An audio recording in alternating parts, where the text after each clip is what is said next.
Oh, we do love to spoil our furry friends. I'm guilty as well, but you also want to make sure you're doing it in a healthy way. So we are joined today by Dr. Kelly Gebhardt with Happy Tails Veterinary Emergency Clinic, and we're talking about what we should be doing when it comes to keeping our pets healthy. So the first question is, and this is like someone, I'm going to call myself out on this, how many treats is too many treats when we're talking about our pets? Well, I think it all depends on the size of your pet and the size of the treat. So we have to think about proportions, right? And with a Great Dane sized dog, like little treats like this could be used for training. Let's show the different treats that we have on the table. So from the very smallest, right? Yep, these are like training treats or tiny teacup poodle treats. These are small treats, good for say Chihuahuas. This is like a medium-sized dog treat, and here we have like Great Dane or Kona-sized treats. Yes, right? my 75-year-old lab. Yep, 75-pound lab. Okay. Right. So it's all about the size and proportion. If you gave this treat to a Chihuahua, that would be way too much. If you gave these to a Great Dane, this could be great training treats, right? So we have to think of every cookie, every treat as a cookie, like if we would have an Oreo, right? So every time we give our dog a treat, we have to think they're having an Oreo cookie. So we don't want to have 10 Oreo cookies in a day. So if you want to give them a treat, maybe break it in half, because they don't need the whole treat to feel satisfied. They're just like, oh, I just got something tasty and crunchy. And they're satisfied. It doesn't have to be an entire biscuit. It could be a part of a biscuit. So you have to think size of pet, size of treat, and if you want to give them something, break it into smaller pieces. Okay, so this right here, this whole amount of treats, this is not what we should be putting out for the day for the dog. No, we could think of maybe 3 treats a day for a dog. Or if you want to do more than 3 treats, break them up into smaller pieces, and then the dog feels like they're getting more, but calorically they're not going to gain those extra lbs. Okay, so how can pet owners help manage their pet's weight and overall diet for better health? Right, so first thing is you can supplement their diet with, instead of biscuits, which are like us eating pretzels and potato chips, you could supplement them with apple or green beans or carrots, things that are crunchy, satisfying, and healthy, low calorie, increasing their exercise, increasing walks.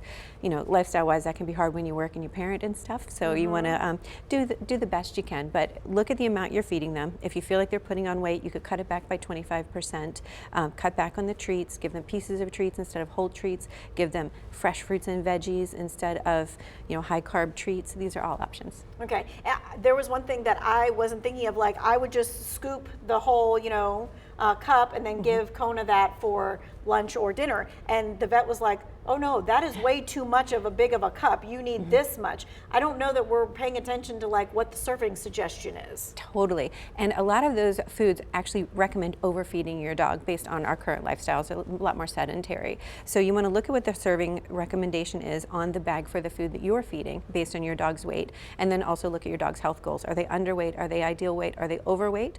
And then you have to say, well, I need to maybe cut back. I recommend cutting back about 25% from the serving size recommended on the bag, because a lot of times we're overfeeding our pets. If you have a highly athletic, energetic dog and they're not keeping on the weight, you might need to feed them more based on the kind of food you have. So there's no real formula for it. You have to look at your pet and the food that you're feeding. But if you're just taking a big gulp and pouring it into your Beagle's dog food bowl, they're probably going to put on too much weight. Okay, all right, we're going to go from weight to like vaccinations and prescriptions and things. So what we're talking about is flea and tick medication. So you always hear that your dog, your cat should have this kind of stuff. Are over-the-counter medications okay for that? I strongly discourage over-the-counter medications, like over-the-counter flea and tick or frontline, things like that, because you don't know if they're real versus counterfeit. And if you get a counterfeit product, it's going to be a waste of your money, and your pet has an increased risk of negative side effects.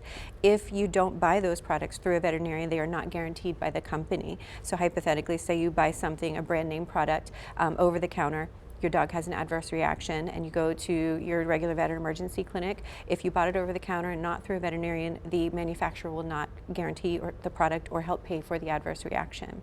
If you get that product through a veterinarian and they have an adverse reaction, the company will help you pay for the treatment of that adverse reaction.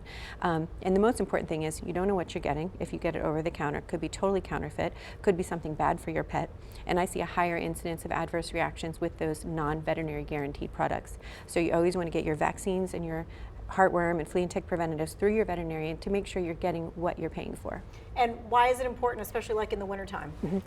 all year round down here. Fleas, ticks, and intestinal parasites are a problem.